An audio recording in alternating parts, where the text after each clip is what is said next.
존경하며 보고 싶었고 또 사랑하는 우리 목사님을 이렇게 와서 뵙게 된 게 얼마나 저에겐 더 큰 영광인지 모르겠습니다.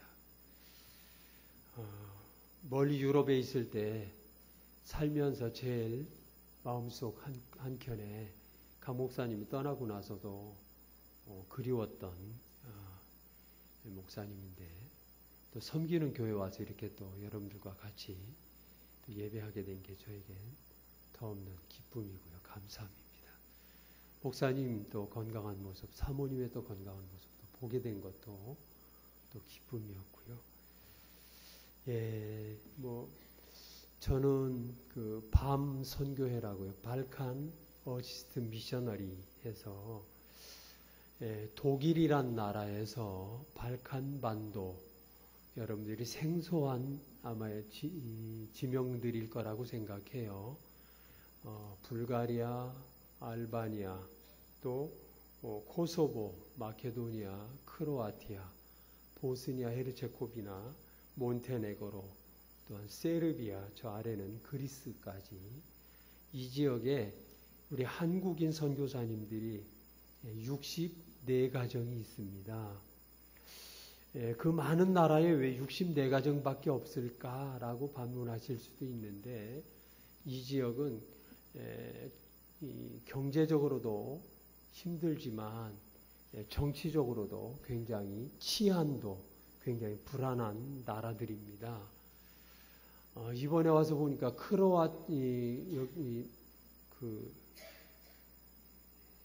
이 동남아에 캄보디아 미안합니다.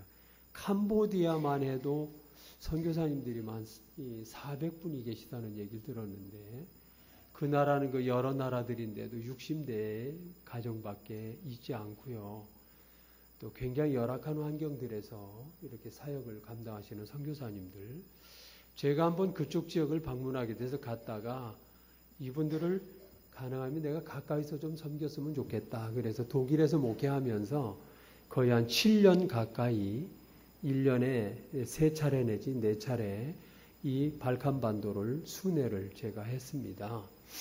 이제 하던 중에 우리 선교사님들이 조금 더 그 중에서도 힘드신 분들, 어려운 분들은 저희가 이제 독일로 초청도 했고요. 또 가정의 어려움들이 많아서 또 우리 선교사님 자녀들을 독일로 초청해서 조금 쉼도 갖고 이제 그러고 돌아가도록 그런 일들을 이렇게 몇 해 동안 해왔어요. 이제 해오다가 이제는 독일에서 섬겼던 한인교회를 제가 사임하고 이제 조금 더 가까이 가서 이런 일들을 좀 했으면 좋겠다 하고 이제 불가리아란 땅으로 저희가 이사를 해놓고 이제는 제가 내일 모레면 들어가는데 이제 불가리아로 들어갑니다. 이제 가서 이제 선교사님들을 이제 가까이 섬기게 되리라 생각하고요. 그곳에서 가서 하는 일들은 이제 선교사님들과 가까이 하면서 그분들을 이제 위로하는 이런 일들을 하기를 원하고요. 왜 그런 일들을 하게 되느냐면 이 지역은 모슬렘권이기도 하지만 정교회권입니다. 그래서 정교에서는 우리 개신교를 이단으로 공포를 해놓아서 드러내놓고 사역을 못해요. 또 모슬렘 지역은 또 역시 또 똑같고요. 그래서 이 선교사님들이 사역의 대상들은 현지인들, 모슬렘 또 정교회권에 있는 사람들도 미미하게 일을 합니다만 대부분 집시들을 이렇게 사역을 주로 많이 합니다. 이 지역에서 선교사님들이 사역을 하며 여러 가지 열악한 환경이다 보니까 선교의 실적이 그렇게 많이 나타나지 않아요. 어느 가정은 가서 보니까 그런 분이 있더라고요. 한 6개월 동안, 한 6년 정도를 가정 예배를 하는 그런 선교사님도 계셨어요. 그러니까 선교가 안 되다 보니까 한국에서 기도도 많이 해주시고 헌금도 보내오고 하는데 선교가 안 되다 보니까 목사님, 선교사님, 사모님이 쌓여진 스트레스들이 굉장히 많이 있음을 보게 됐고요. 그런 연유로 인해서 부부간의 관계들도 처음에 사역지에 올 때하고는 다르게 많이 힘들어하는 모습도 보게 되었고요. 또 이 지역은 우리 한국 교회들이 이렇게 많은 선교지들에 관심이 많고 기도도 많이 해주시지만 이 지역은 또 조금 그런 부분들이 약했던 곳이라 이제 우리 선교사님 자제들이 아이들이 학교를 다니는데 거의 현지 학교를 다닙니다. 외국인 학교 다니는 것도 아니고요. 근데 현지 학교에서는 우리 아시아 사람들을 굉장히 무시합니다. 유럽 사람들이요. 살기는 지지리도 못 살면서 우리를 얼마나 무시하는지 몰라요.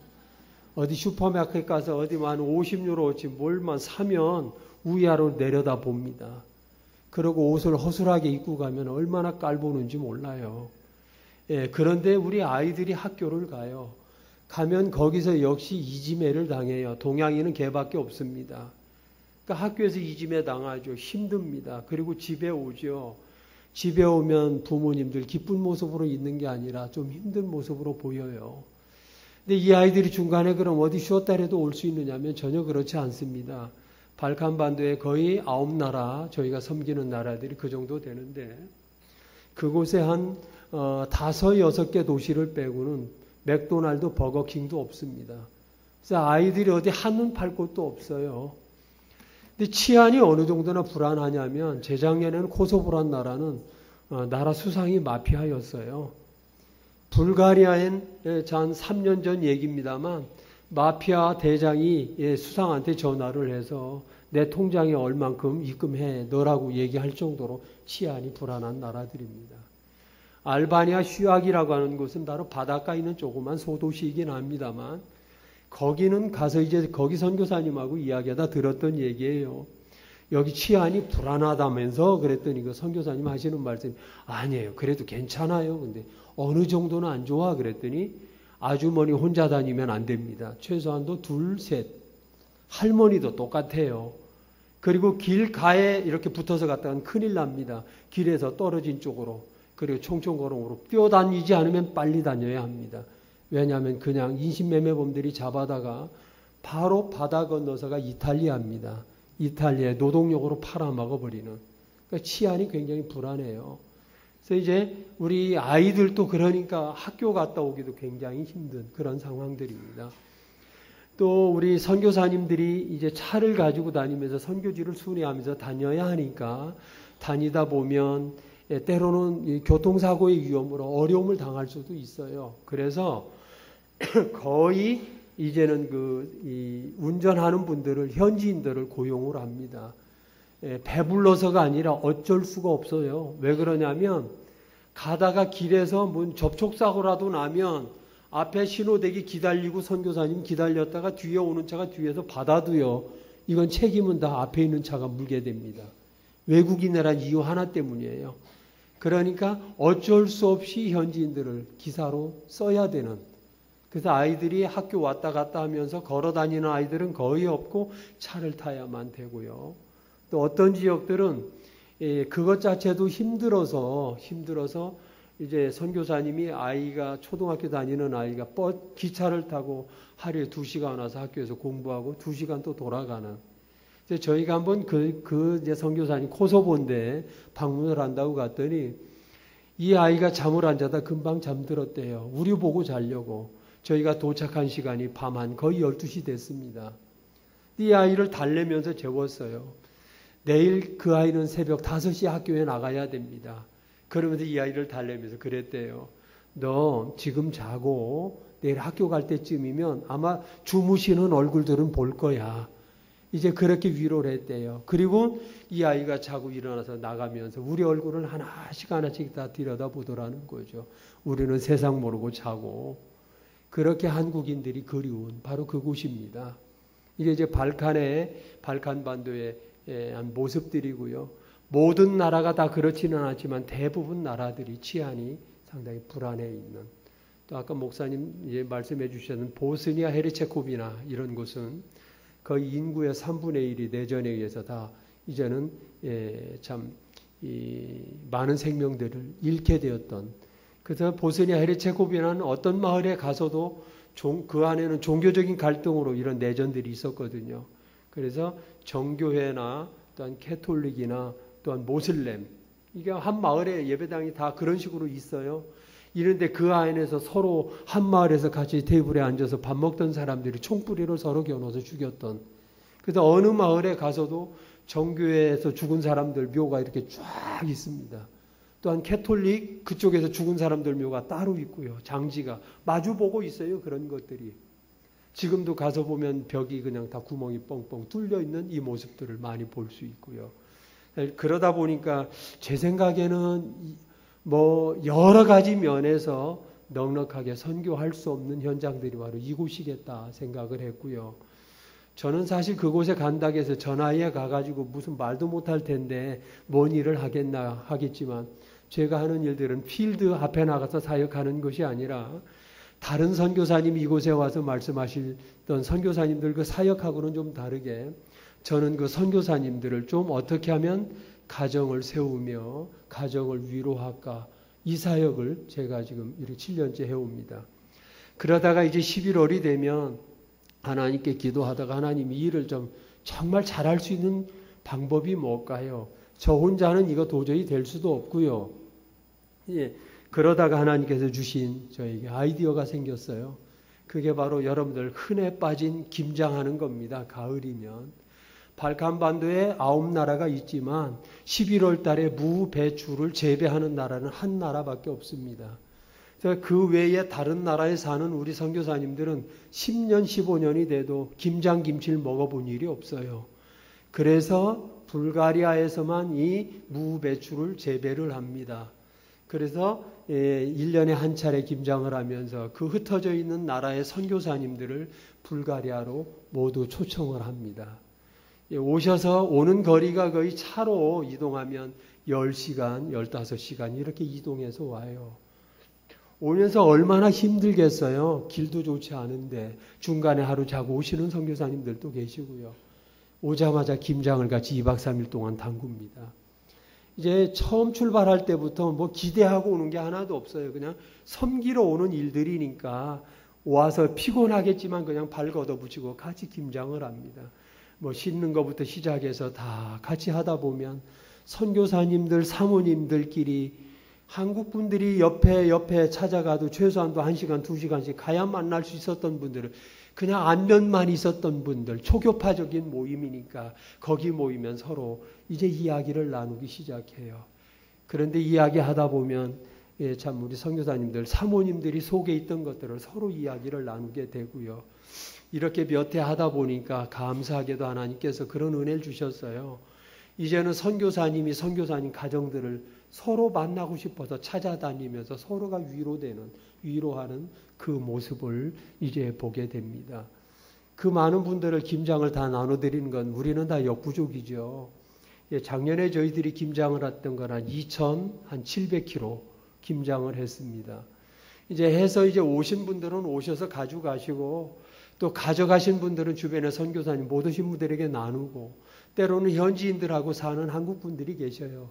그분들도 좀 나누기도 하고 또 이제 정말 이 외지인 못 오는 그런 나라에서 못 오신 그런 나라들은 저희들이 김장했던 스태프들하고 같이 김장했던 것 이제 차에 싣고 가면 익어가기 시작합니다. 작년에 저희가 이동하면서 스탬프 국경을 통과했던 스탬프 찍은 게 42개입니다. 그렇게 국경을 왔다 갔다 넘나드는 게 그렇게 용이하지 않아요. 참 힘들거든요. 그래도 그 냄새나는 김장을 차에다 싣고 이러면서 이렇게 나눠드렸어요. 작년에 저희가 이 김치 배달하느라고 참 그 돌았던 키로수가 4,500km 정도 가까이 됩니다. 이제 그러면서 이제 일을 지금까지 해왔는데 올해는 하나님께서 또 3군데에서 이 김장을 할 수 있도록 하나님께서 또 은혜를 주셨어요. 근데 사실 이제 불가리아에서만 무배추가 생산되는데 어떻게 세 나라에서 하느냐라고 물어볼 수 있는데 알바니아라고 하는 곳에는 선교사님한테 부탁을 했어요. 현지인 중에 교인 중에 누가 무조건 무배추 한번 심어봐라. 그래서 이게 뭐 삐들삐들해도 좋고 이건 배추가 되다 말아도 좋고 무가 되도 말아도 좋다. 그래서 작년에는 그렇게 심으라고 해서 했는데 정말 배추가 요만해요. 무는요 이만해요. 요만해. 더 크지도 않습니다. 그래서 김장을 하는데 무를 이거 깎아서 채를 쓸어야 되는 선교사님이 껍데기를 못 깎는 거예요. 우리 알바니아에서 나온 무인데 처음 생산한 건데 어떻게 깎아버리냐고.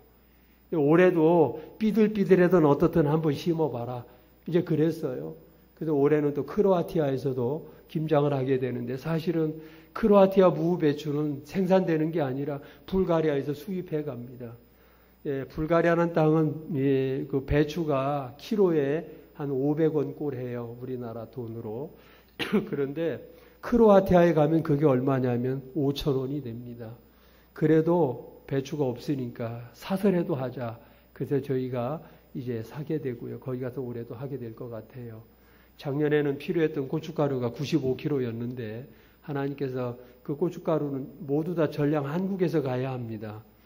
참 그거는 배편으로 보낼 수도 없고 뭐 상하더라고요. 배편으로 오니까 비행기나 인편으로 와야 되는, 작년에 또 그렇게 해주셨는데 올해는 제가 이곳에 와 있으면서 여러 교회를 다니면서 참 많은 분들을 만나게 하셨고요. 그래서 하나님께서 고춧가루를 풍성하게 주셨어요. 배간 90kg 정도 주셨는데 이제 운반이 문제입니다. 이게 어떻게 가야 하느냐는 거죠. 이제 저희도 가도 우리 두 부부가 가야 가방 들어야 서로 20kg, 40kg밖에 안 되는데 이제 그러면서 이제 기도하던 중 많은 분들이 올해는 한국에서 작년까지는 한국에서 김장하러 거기까지 오신 분들이 매해마다 또 독일에서들도 오셨는데 올해는 한국에서 한 20여 분이 그곳에 김장하러 오시기로 했어요. 너무 많아서 팀을 나눴습니다. 1진, 2진. 그래서 좀 이제 지역을 좀 나눠서 좀 이렇게 와서 좀 섬겨주세요. 그랬어요. 그때 오시면서 고춧가루 좀 10kg씩 들고 와야 합니다. 이제 그러고 오시는 분들은 다 자비량이에요. 혼자 이제 그러고 오시긴 하지만 제가 자꾸 오시라고 하는 것들은 이번에 가시는 분들도 그래요. 선교사님들이 누가 한국 분들이 잘 찾아오지 않으니까 제일 필요한 건 우리 어머니 같은 분들이에요. 우리 아버지 같은 분들. 발칸반도의 선교사들 중엔 제가 나이가 제일 많아요. 그래서 저는 선교사님들 등만 두드려주고 그리고 어루만져주고 때로는 이분들이 선교사님들이 참 우리 교회에서도 참 제일교회에서도 이렇게 선교사님들 파송하셨지만 선교사님들이 개인적인 어려움들은 파송교회에다 얘기 못합니다. 그리고 개인적인 어려움들은 부모님한테 형제한테 얘기하지 못해요. 이런 얘기를 들어줄 사람이 사실은 필요합니다. 때로는 선교사님이 전화를 해요. 멀리 독일까지.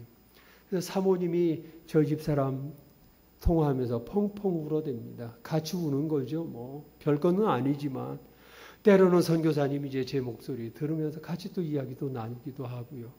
뭐 이제 선교라고 하는 것이 그렇게 거창한 거 아닌 걸 볼 수 있어요.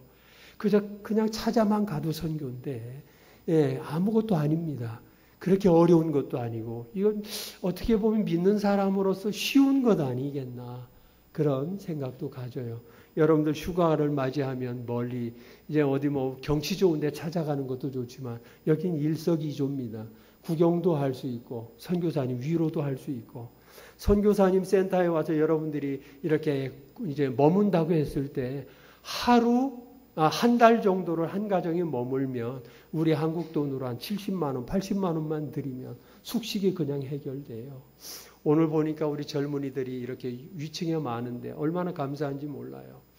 때로는 발칸반도에 가서 어떤 선교지에는 우리 학생들이 많이 옵니다. 와서 1년 대학을 다니다가 휴학을 하고 오고요. 이제 군대 갔다 와서 이제 복학하기 전에 시간 나는데 와서 선교사님들하고 같이 다닙니다. 선교지도 다니고 때로는 선교사님 아이도 가르쳐주고 또 때로는 필요한 한글이나 또한 수학 공부를 아이들한테 가르쳐주기도 하고요. 방학 때 와서 이제 그런 일들을 돕다가는 그런 친구들도 있음을 보면서 우리 한국의 선교나 우리 교회가 젊은이들이 관심을 갖는 그 모습들을 볼 때 굉장히 희망적이다. 그런 생각도 좀 가져보기도 합니다. 제가 이제 발칸에 이렇게 가면서 좀 길게 오늘 얘기해서 좀 죄송합니다만 이제는 가면서 그런 생각을 많이 지금 갖고 기도하면서 가고 있습니다. 하나님 우리 선교사님들이 자립할 수 있는 기업을 좀 만들 수 있으면 좋겠습니다. 한국교회에서 후원해서 오는 거나 어디서 오는 것들이 이제 제한돼 있어요. 점점 줄어갑니다. 그래서 이번에 이제 불가리아로 들어가면서 그곳에서 뭐 기업이라는 게 다른 게 있겠어요. 땅은 굉장히 비옥합니다. 그리고 인구가 많이 줄어서 본래 참 750만이라고 하는데 이 비공식 인구는 500만이라고 얘기합니다. 나머지 250만은 거의 서유럽으로 가서 일하러 갔어요. 농토가 다 놉니다. 그래서 이번에 참 귀한 분을 또 이렇게 만나게 됐어요. 그래서 이제는 우리나라 그 예전에 IMF 때 우리나라 세계적인 종묘 회사들이 5개가 있었는데 그 중에 3개가 IMF 때 다 팔았대요.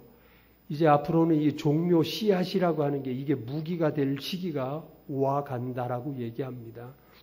여러분들이 이거 좋아하는 피망 씨 하나 사는데 500원씩 합니다. 예, 이제 점점 이런 이제 씨앗 이런 거 구하기도 어려운 시기가 되고요. 요즘 종묘회사들이 기가 막히게 만들어요. 예전에 옥수수를 심어서 옥수수 때 한 2개만 이렇게 말려놨다가 가을에 그 다음에 심을 때 되면 다시 해서 다시 심으면 100% 나왔어요. 지금은 씨를 심으면 20%밖에 안 나옵니다. 종묘회사들이 다 그렇게 만들어 버렸어요. 그래서 씨앗을 매해마다 받을 수밖에 없습니다.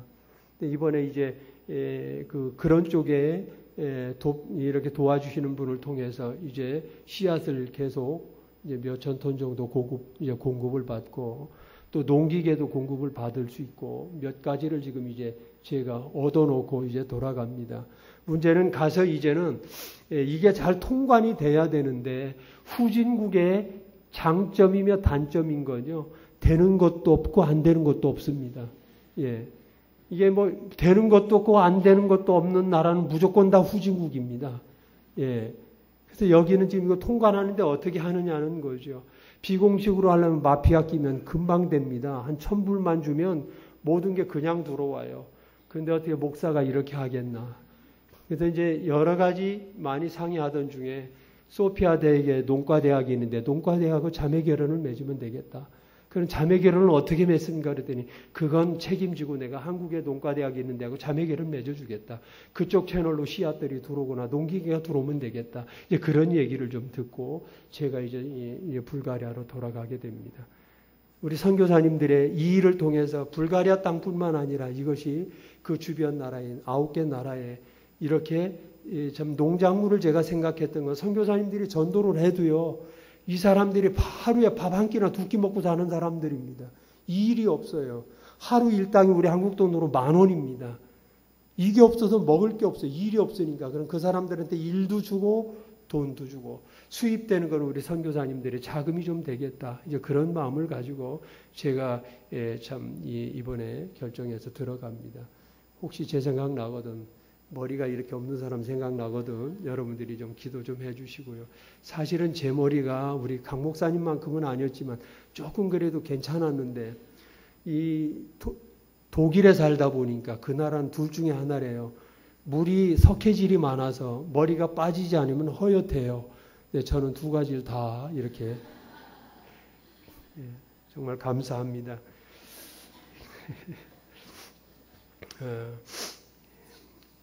오늘 읽었던 그 말씀에 보면 우리가 너무나 잘 아는 말씀이 있어요. 31절에 가서 보면 그리하여 온 유대와 갈릴리와 사마리아 교회가 평안하여 든든히 서가고 주를 경외함과 성령의 위로로 진행하여 수가 더 많아지니라 그랬어요. 오늘 이제 우리 강 목사님 난 예배 때 주셨던 말씀이 저희 선교회에 주셨던 하나님께서 주신 말씀이었어요. 오늘 저에게 얼마나 큰 은혜가 되었는지 몰라요.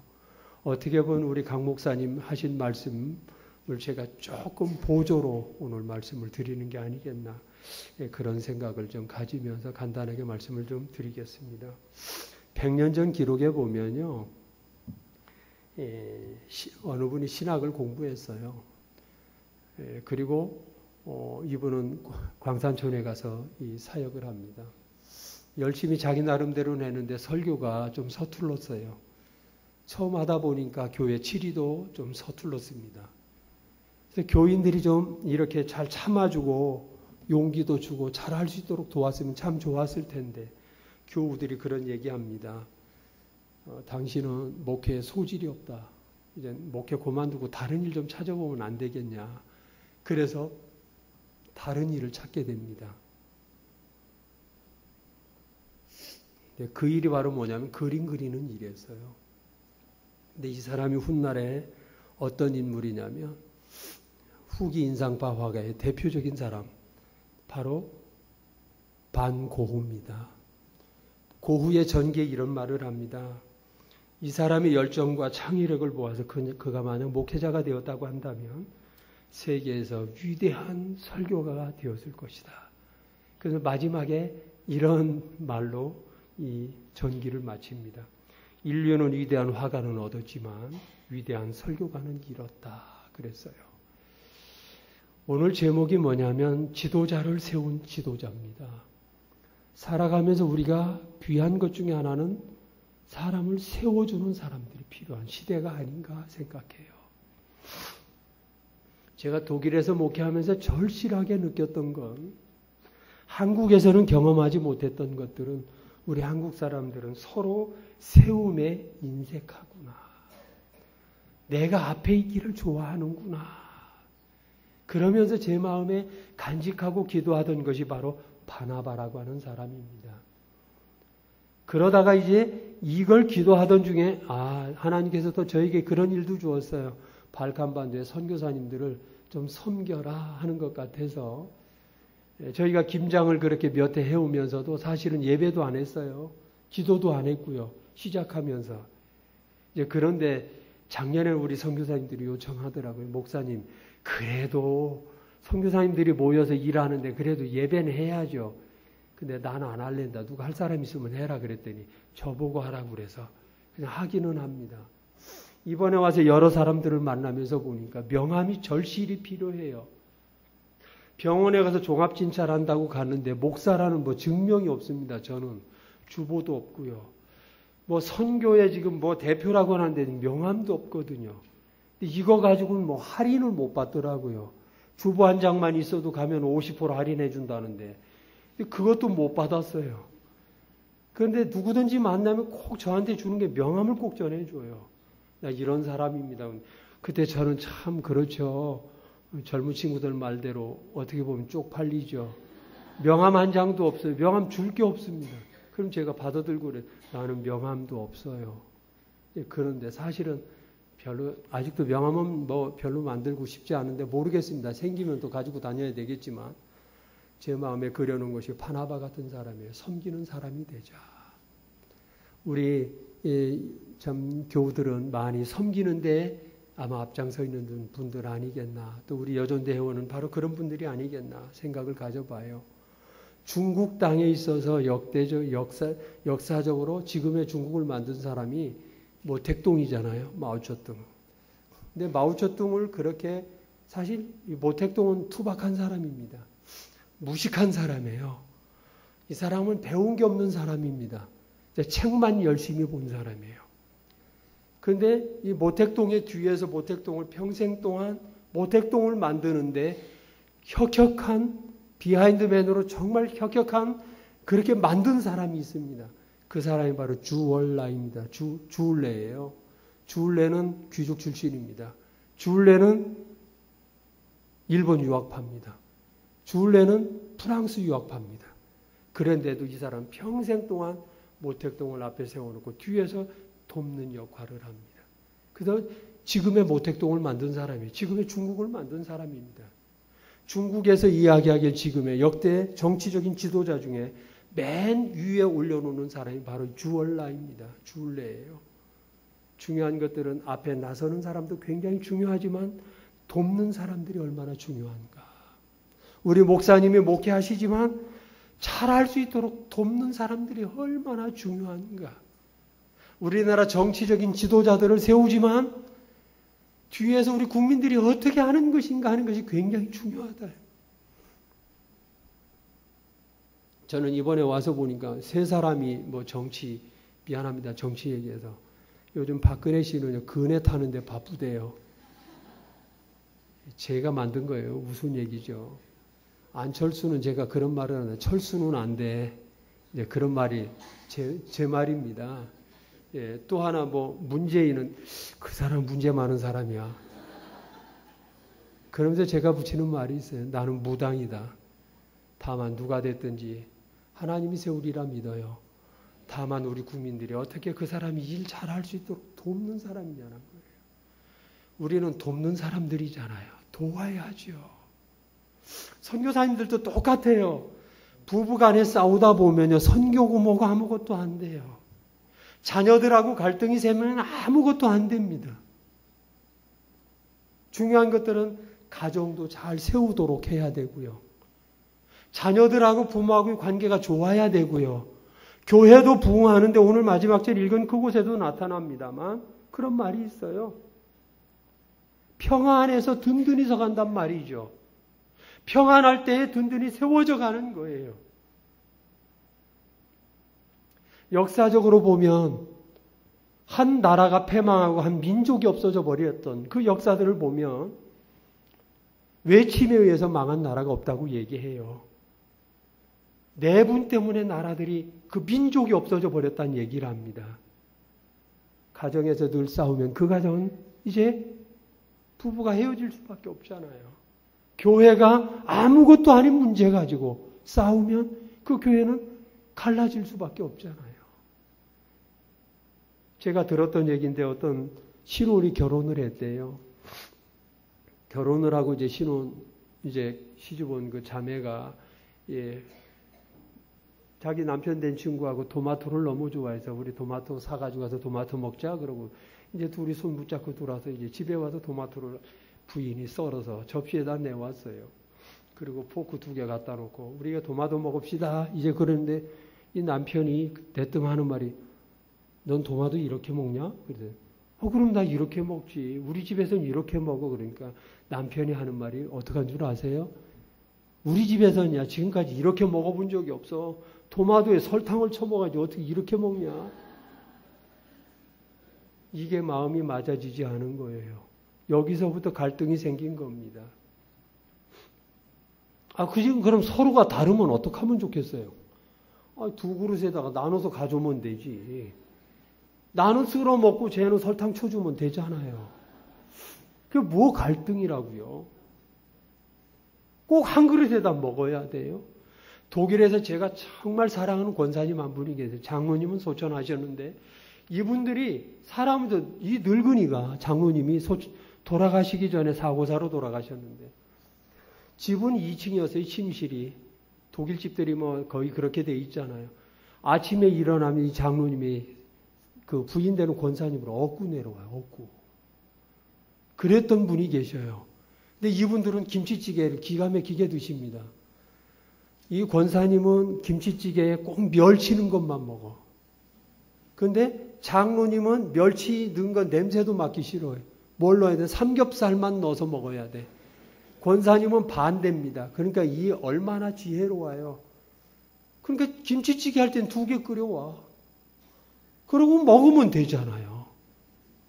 그런데 꼭 얘기하는 거죠. 이거 하나만 되지 하고 얘기하다 보면 아무것도 아닌 것 때문에 갈라서게 되는 지혜 아닌가 싶어요. 지혜. 이번에도 와서 이제 우리 가족 중에 하나가 결혼을 한 아이들 결혼 앞두고 와서 불렀습니다. 제가 내가 딱 한마디만 하자. 나만 알아달라고 하면 니네들 갈라서. 근데 중요한 거는 우리 이제 여자아이한테 그랬어요. 네 남편 될래 저 집 가문을 연구해라. 여자아이한테. 또 이 남자아이한테는 넌 이쪽 여자네 집에 가문을 연구하지 않으면 니네 오래 못 가. 왜 저 음식만 저로 좋아하나? 왜 잠을 또 저렇게 자나? 이런 것들이 있잖아요. 제 사담이고 재미없는 얘기겠지만 잠 얘기만 나오면 저희 집 사람이 그냥 쥐구멍에 들어갑니다. 왜냐하면 잠을 얼마나 좋아하는지 몰라요. 근데 집안이 다 그래요. 집안 식구가 잠을요, 저보다 많이 잡니다. 그런데 꼭 일어나면서 하는 말이 있어요. 일어나면서, 피곤해. 이게 우리 처가집 식구들이 다 그래요. 보니까. 그래서 아예 이제는 아침에 일어나면서부터 제껴놓은 거죠. 더 잘나면 자고 마음대로 하라는 거죠. 저는 한 6시 반쯤 일어나는데 우리 집 집안은 또 기가 막혀요. 언제 자든지 관계없어요. 그냥 자고 일어나면 그냥 개운해요. 그리고 또 하나 저희 집 처가집 식구들에게 미안해요. 이런 얘기를 해서 꼭 자고 일어나잖아요. 왜냐하면 제가 우리 처뿐만 아니라 우리 처제도 제가 한 10년 같이 살았어요. 우리 처남도 제가 지금 같이 살았었거든요. 근데 꼭 눈 뜨잖아요. 그러면 눈 떠요. 침대에서 이불에서 눈 뜨면 일어났어 그러면 일어났어 그러는데 일어서기까지 워밍업이 한 20분은 필요해요. 홀딩구라 하죠. 뭐 이러다가 근데 세 사람이 다 똑같아요. 제 경우는 눈만 딱 뜨면 무조건 빨딱 일어납니다. 근데 누가 옳다 나쁘다 그러다가 아닙니다. 저희 집이 좋다 안 좋다가 아니라 그냥 인정하면 되잖아요. 이렇게 인정해버리고요. 싸울 일 없잖아요. 살아가면서 섬김이라는 것들이 뭐예요? 그대로 인정하면 되잖아요. 다른 거를 틀리다고 하니까 거기서부터 이제 싸움이 벌어지기 시작해요. 다른 건 다른 거죠. 독일에서 경험한 겁니다. 재직회를 해요. 저희 교회 재직들이 한 60여 명 됐었는데 재직회를 합니다. 뭐가 저쪽에서 집사가 안건을 냈던 것들을 뭐 이제 이쪽에서 다른 집사가 낸 걸 통과를 해버렸어요. 아마 우리 여러분들은 아니겠지만 그래서 결정이 돼서 이걸 추진해 가는데 이쪽에서 안건을 냈던 친구는 자기께 안 됐다는 거죠. 그래서 처음부터 자기는 반대했다는 거야. 그러고 아무리 가도 자기는 열중시하고 있는 거예요. 동조를 안 하는 거예요. 나는 반대했다는 거예요. 뒤에서 비아냥거리는 소리만 하고 있고 말이에요. 일이 안 되는 거잖아요. 오늘도 이 교회 와서 사도신경 하는 거 보니까 굉장히 좋았어요. 왜냐하면 제가 옛날 것만 외우거든요. 바꾼 거는 요즘 잘 못 외워요. 근데 거기에 보면 거룩한 공회를 내가 믿는다. 공회에 뭘 믿어요? 교회가 결정한 부분들을 내가 믿습니다. 내가 따르겠습니다.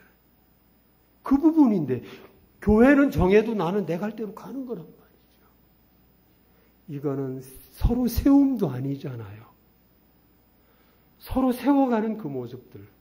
예수님이요 등장할 때 보면 세례 요한이 예수님에게 세례 줬어요.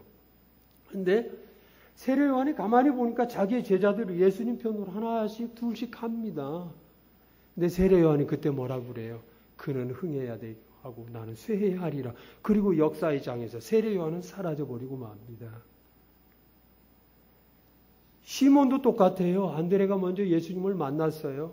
그러고 나서 너무 좋아서 자기 형을 데리고 옵니다. 그런데 예수님 마음에 든 건 시몬이었는지 모르겠어요. 베드로. 그래서 베드로를 이렇게 세웁니다. 그런데 안드레는 뭐예요? 성경이 별로 나타나지도 않아요.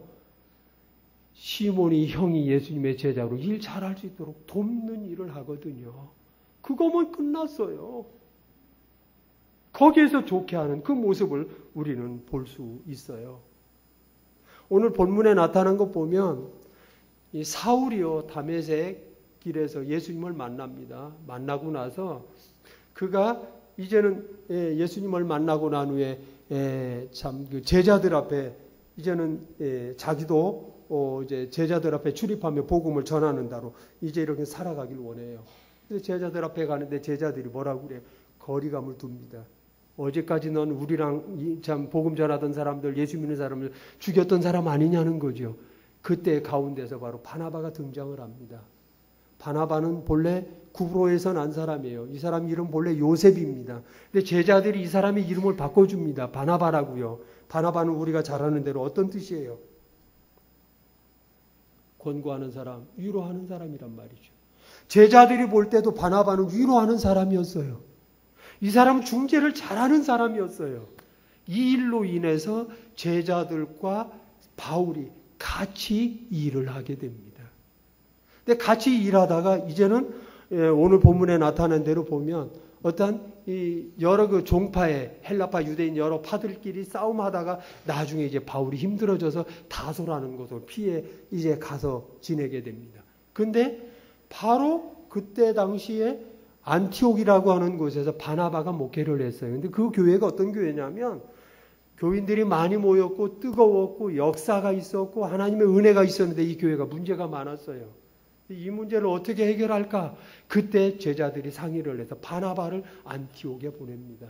그래서 안티옥 교회가 편안해서 이렇게 든든히 서갈 때 바로 그때 바나바가 가운데 서는 사람이니까 남을 세우는 사람이니까 그냥 못 있는 거예요. 그래서 바울한테 찾아갑니다. 산을 3개를 이렇게 넘어서 가가지고 아마 같이 오는 길은 가는 길이나 오는 길이나 지금은 자동차로 다니지만 그때는 걷거나 나귀 타고 갔을 거예요. 여러 날 갔다 와서 이제 그 교회를 목회를 같이 합니다. 근데 성경에 보면 또 기가 막힌 말들이 나오잖아요. 처음에 바울과 바나바가 같이 등장할 때 보면 바나바와 바울이 성경에 그렇게 이름이 나오기 시작을 해요.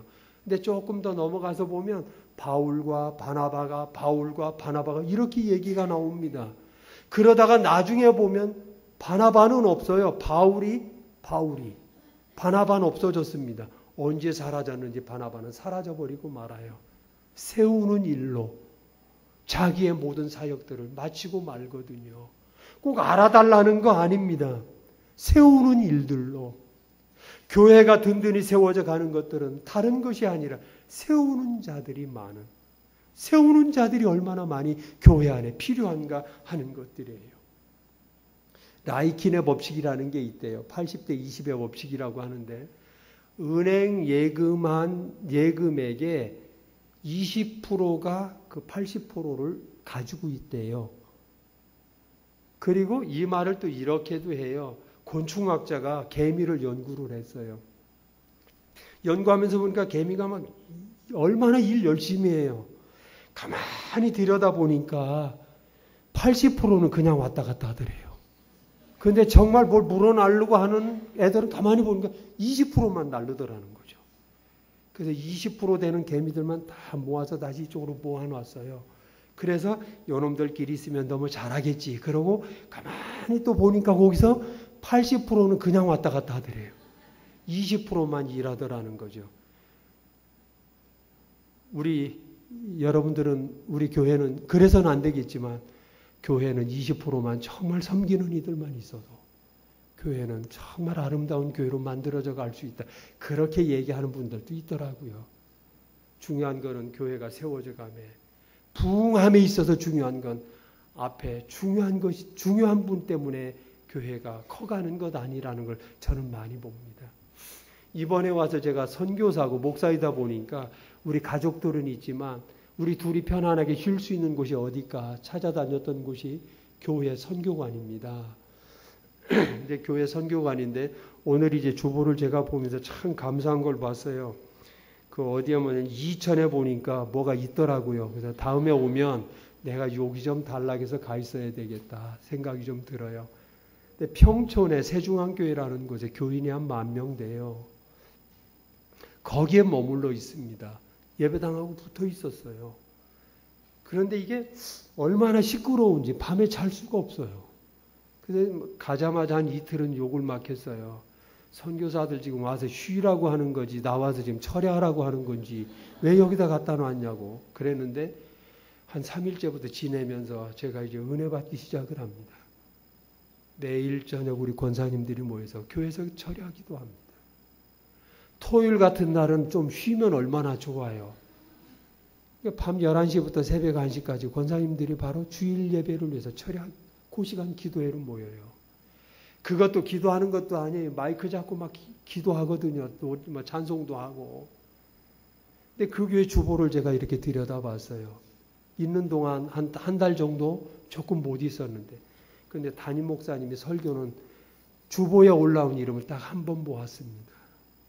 그리고 이 교회 담임 목사님은 퍼킨슨십병으로 쓰러져서 벌써 몇 해 됐는데 지금 설교할 때 그분의 설교를 들으려면 3달은 쫑긋하고 들어야 된대요. 그래야 3달부터 설교가 귀에 들어온다고 얘기해요. 그런데 놀라운 건 이 교회가 지금도 계속 부흥해가고 있습니다. 교인들한테 비결은 물어보지 않았지만 그 교회를 제가 드나들면서 몇 분한테 물어보았어요. 교회 자랑을 얼마나 많이 하는지 몰라요. 그게 뭐 자랑거리예요. 목사님 쓰러졌는데 말도 잘 못하는데 잘 듣지도 못하는데. 그래서 제가 거기서 배운 게 있어요. 2가지구나. 하나는 기도하는 거 하고 특히 우리 어른들이 기도하는 게 이게 정말 엑기스 같아요. 우리 어머니들이 기도하면 너무 좋겠다. 또 하나는 교회를 자랑하는 거예요. 세우는 거예요. 뭐 안 그러려면 얼마나 많겠어요. 불평하려면 얼마나 많겠어요. 교회가 부흥함에 있어서 중요한 것들은 바로 이 두 가지 요인 아니겠나. 제 나름대로 그런 생각을 했어요. 아까 반주하던 우리 반주하던 분이 너무 잘하셔서 참 좋았는데 저도 듣는 것만 참 좋아해요. 저는 바이엘 1악장도 안 쳐봐서 치는 건 못합니다만 피아니스트 중에 제랄드 모어라는 분은 저는 좋아해요. 옛날 쾌쾌 먹은 사람입니다. 이분이 은퇴하고 스위스 쪽에 이제 살았다고 하는데 이분이 평생 동안 굉장히 반주자로서 굉장히 세계적인 사람입니다. 세계적인 성악가들이 이분의 반주하는 가운데서 노래하기를 굉장히 원해요. 그리고 이분이 만들었던 반주하면서 만들었던 명반들이 있습니다. 그 중에 대표적인 게 이제 독일의 올봄에 작곡한 피셔 디스카우라고 하는 그 바리톤 가수입니다. 이분이 노래에서 세계적인 명반을 낼 때마다 보면 뒤에서 꼭 반주했던 사람이 제랄드 무어입니다. 이분이 마지막 연주를 할 때 세계적으로 제랄드 무어를 사랑했던 사람들이 그 연주에 많이 모였어요. 이렇게 많이 모였습니다. 그리고 제랄드 무어가 마지막 연주를 합니다. 그 연주를 그런데 어떻게 했냐면 내가 반주할게. 피셔 디스카운트한테 얘기하는 거예요. 네가 노래해. 내가 그냥 반주할게. 그리고 반주하는 것으로 끝냈어요. 세상의 많은 음악가들에게, 피아니스트들에게 어떤 반주의 어떤 그 파워, 반주가 갖는 그 축복들, 반주자로서 이렇게 할 수 있나라는 새로운 한 장을 만드는 분, 제랄드 무어입니다. 꼭 앞에 있어야만 유명해지는 것 아니거든요. 섬김의 모습들이에요. 독일 사람들이 좋아하는 게 세 가지가 있어요. 독일에 살았던 사람이라 독일 얘기를 할게요. 아마 독일에 살아보신 분들도 혹시 계시리라 믿어요. 제가 거짓말하거든 아니라고 얘기해 주세요. 하나는 뭐냐면 가정을 굉장히 좋아해요. 가정을 사랑합니다. 집도 사랑하고요. 독일의 유럽이 대부분 그러리라 생각하는데 자동차 렌트할 때요. 주말 끼고 금요일 저녁부터 토요일 주일 월요일 오전까지는 다른 날의 렌트비가 자동차 렌트비가 절반입니다. 사람들이 렌트를 안 해요. 가족과 함께 있기를 원해요. 우리 교우 중에 하나가 이사를 했어요. 독일은 도시도 있지만 거의 도시에서 떨어져서 사는 걸 좋아합니다. 전원적인 데니까. 이제 이사를 집을 하나 장만해서 가는데 한 500가구 정도가 모여 살아요. 우리 교우는 한국하고 이제는 무역을 하는 사람이라 늘 인터넷을 해야 먹고 사는 사람이에요. 근데 딱 가서 인터넷을 연결하고 딱 보려니까 인터넷 선이 안 들어와 있는 거예요. 그래서 옆집에 물어보니까 그 집도 없어요. 알아보니까 그 마을에는 인터넷이 안 들어와 있는 거야. 그래서 우리나라의 리장 같은 사람한테 찾아갔어요. 야, 왜 인터넷이 이 마을에는 안 들어왔냐? 좀 들어오게 좀 해달라고 얘기하니까 기가 막힌 말을 해요. 인터넷 안 들어왔다고 불평하는 놈 지금까지 너 하나밖에 없다. 그럼 심심하지 않냐? 뭐 하냐? 그러니까 집에 와서 가족과 함께 지내지. 잔디도 깎고 집수리도 하고 우리 아내하고 차도 마시고 산보도 다니고. 그리고 인터넷은 언제 하냐? 그러니까 하는 말이에요. 직장에 가서 하는 거면 됐지 뭘 더 하냐? 그런 거예요. 우리 젊은 친구들, 우리 아주머니들 똑같더라고요. 이번에 전철 타보니까 다 환자야. 그냥 뭘 하는지 모르겠어요. 다 뭐 그렇게 바쁜지 정말 이해 안 가요. 예전에는 제가 왔을 때는 더러 책 보는 분들도 있었어요. 근데 지금은 책 보는 사람은 제가 한 개도 못 봤어. 전부 다 이거 하고 있더라고요. 근데 독일 사람들은 가정을 굉장히 좋아합니다. 가족과 함께 지내는 시간들을 굉장히 중요시해요. 또 하나 좋아하는 건요. 자동차예요. 독일의 유명한 자동차 여러분들 다 알잖아요. 벤츠, BMW, 또 아우디, 폭스바겐, 오늘은 보니까 오펠도 지나가는 걸 제가 하나 봤는데 다 독일 차들입니다. 근데 독일 차들인데 독일에서 못 보던 독일 차를 제가 이번에 한국 와서 얼마나 많이 봤는지 몰라요. 벤츠 600, 벤츠 500, 그 다음 아우디 A7, A8, A9가 있는지는 나 여기 와서 처음 왔어요. 네. 그 다음 폭스바겐은 그냥 그렇다고 칩시다. 이런 차들이요. 저는 얼마나 놀랐는지 몰라요. 독일에서 보기 힘든 차를, 독일 차를 여기 와서 봤어요. 독일의 차는 70%가 소형차입니다. 더 붙여 얘기하자면, 독일에서 제가 미안해요. 모닝을 몇 년 탔어요. 한 3년. 근데 차 타고 다니면서 관세 받은 적 한 번도 없어요. 끼어들어가거나 나가거나 뒤에서 크락션 누르거나 깜빡거리거나 한 차를 한 번도 경험을 못했습니다. 제가 여기 와서 3달 있으면서 모닝을 타고 다녔어요. 한 달 왔다 갈 때는 어느 분이 소나타도 주고 하더니 3달 있는 데니까 아예 안 주는 거야. 그래서 모닝을 타고 다녔는데 이건 오토바이만도 못해요. 들어도 못 가고요. 들어가도 크락션 누르고요. 이건 조금 늦으면 늦게 간다고 크락션. 이게 그래서 크락션은 노유로 제가 들렸잖아요. 여러분 생각해봐요. 저는 성격이 아주 못돼 먹었거든요. 들어가서 영업용이든 트럭이든 뒤에서 크락션 누르면 그냥 길바닥에 서버립니다. 뭐라고 하든지 말든지. 그러면서 생각해봐요. 우리나라가 정말 선진국이다. 저는 어디 가든지 설교하면서 꼭 그 얘기합니다. 저는 후진국 독일에서 온 사람입니다. 그렇게 설교하면서 제가 이야기 모든 건 최고의 선진국입니다. 그런데 아직 문화는 아직 한참 멀었구나 싶어요. 차 하나 껴주면 어떻게 안 돼요? 여러분들 좀 제발 좀 그러지 말았으면 들어오게 가면 얼마나 좋아요. 나도 편하고 고혈압도 안 걸리고 얼마나 좋아요. 그러고 그렇잖아요. 상황이 되면 저는 안 껴들어오나. 꼭 자기도 들어올 텐데 언젠가는. 안 들어오는 차처럼 자기는 날아다니는 것처럼. 이게 지금 그러면서 좋은 차만 가지고 폼 잡지 않았으면 좋겠다. 특히 우리들은 교통문화 이건 굉장히 중요하겠다. 또 다른 하나요. 독일 사람들 정말 좋아하는 거 개입니다. 우리 강 목사님도 개를 좋아하시는데 여러분들도 개 좋아하잖아요. 근데 독일은 개를 키울 때 개같이 키워요. 올여름 제가 여기 한국에서 지내면서 아마 내 인생에 제일 더운 여름을 지낸 것 같아요. 10여 년 만에 여름을 처음 지냈거든요. 지내면서 선풍기도 없이 지냈어요. 정말 올여름 따뜻했어요. 근데 밖에 한번 이렇게 나가서 보면 더 가관인 걸 봅니다. 개들을 고문하는 사람들을 정말 많이 봤어요. 그 따뜻한데 옷을 입혀서 양말 신겨서 안고 다녀요. 이런 사람들을 제가 봤거든요. 이게 개를 고문하는 거야? 그러면서 제가 이런 말을 합니다. 옆에 가는 우리 집사람한테. 차라리 쟤한테 좋은 거는 된장 바르는 게 더 좋겠다.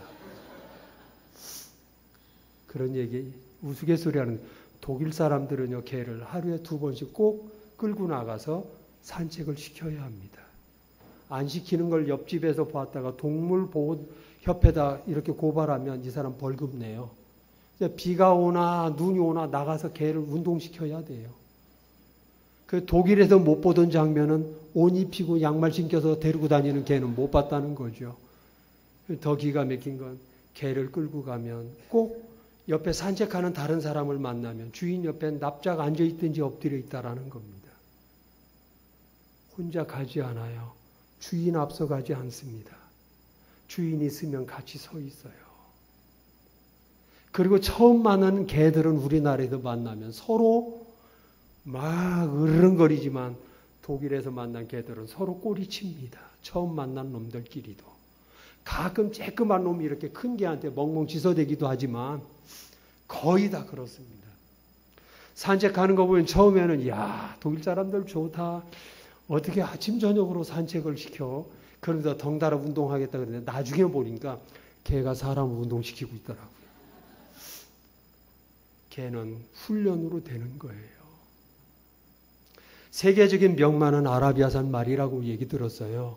그 명마를 그 아랍 쪽에 돈 많은 부호가 유럽에서 명마들을 100피를 데려왔대요. 그리고 그걸 참 좋은 말들이니까 우리에 가둬놓고 먹을 거 마음껏 줬습니다. 마부를 통해서 어느 날 문을 활짝 엽니다. 그리고 물은 주지 않았으니까 이제는 물을 안 주다가 이제 마구간 문을 열어놓으니까 물을 향해서 말들이 냅다 뜁니다. 그때 주인이 마부에게 사인을 보내요. 돌아오라고 사인을 보내래. 근데 물을 향해 내뛰던 놈들 중에 4마리가 돌아옵니다. 그래서 나간 놈들은 다 버려두고 4마리가 아주 육성해서 만든 것이 아라비아산 말이라고 합니다. 정말 좋은 성도는 어떤 성도일까요? 냅다 잘 뛰는, 그렇지 않으면 무조건 잘 무는 그 개가 정말 좋은 개일까요? 아닐 거예요. 하나님 말씀이 가라 하면 가고 서라 하면 서고 내 위치에서 내가 할 섬김의 모습들을 간직하는 것. 이게 좋은 성도 아닐까요? 세우면서 교회가 멋들어진 교회로 소문날 수 있는 건 무엇일까요? 데살로니가에 가서 보면 데살로니가 교회가 아가야까지 저기 소문납니다. 지금의 데살로니키와 아가야 그쪽은 거의 한 400km, 450km 떨어져 있어요. 이 교회 소식이 저기까지 소문났어요. 근데 데살로니가서에서 보면 데살로니가 교회와 바울과 예수님을 본받았다 그러거든요. 본이란 말이 원문에 찍어서 남는 표입니다. 교인들에게 그냥 얼굴에다 이렇게 인주해가지고 찍었는데 거기에 예수님이 찍힌 거예요. 거기에 바울이 찍힌 거예요. 나 자신은 없는 겁니다. 좋은 교회로 부흥할 수 있는 비결은 교회 안에서 여러분들이 내 소리 안 낼 때 교회는 저절로 자랍니다. 저절로 부흥하게 되고 우리 하나님 그것으로 인해서 영광 받으시고 하나님 말씀대로 순종해감이 중요해요. 마지막 말씀드릴게요. 부활 후에 예수님께서 디베랴 바다에서 고기 잡던 제자들에게 찾아갑니다. 찾아가서 야 고기 얼마나 잡았냐 물어요. 그때 한 마리도 못 잡았어요. 그럴 때 예수님이 하신 말씀이 있어요. 배의 오른편으로 그물을 내려라. 요한복음 마지막 장에 가서 보면 나타나요. 배의 오른편으로 그물을 내려라. 그럼 밤새도록 고기 잡는데 여기는 안 내리고 다른 데만 그물을 던졌을까요? 아니에요. 거기도 그물을 내렸었는데 못 잡았어요. 거기 내리는 게 나쁜 일 아니었는데 못 잡았어요. 저는 이렇게 오늘 결론에 말씀을 드립니다. 내가 선택한 오른편은 의미가 없어요. 똑같은 쪽이지만 우리 주님이 선택하셔야 합니다. 주님 말씀대로 순종하셔야 돼요. 그리고 섬김이 있을 때 우리 하나님은 더 우리 교회를 이 시대에 정말 멋진 교회로 정말 멋진 교회가 필요한 시기 아닙니까? 우리 하나님께서 세우시리라 확신합니다. 기도하십시다. 바나바 얼마든지 존경받는 사람이었습니다. 얼마든지 자기가 혼자 다 할 수 있는 사람이었습니다. 그런데도 그는 섬기는 자로서 섬김 받아야 될 사람들, 세우는 사람들을 세우는데 자기의 모든 걸 진력해 섬기다가 하나님께서 멈추라 할 때 멈추었던 사실을 봅니다. 우리가 교회를 섬길 때 내 자리에서 잘 섬기는 자들이 되게 하시고 그래서 우리 교회가 데살로니가 교회같이 소문나는 아름다운 축복된 교회 되도록 하나님 함께 하여 주시고 은혜를 더하여 주시옵소서. 말씀을 같이 나누게 하신 하나님 앞에 감사드리며 예수님의 이름으로 기도했습니다. 아멘.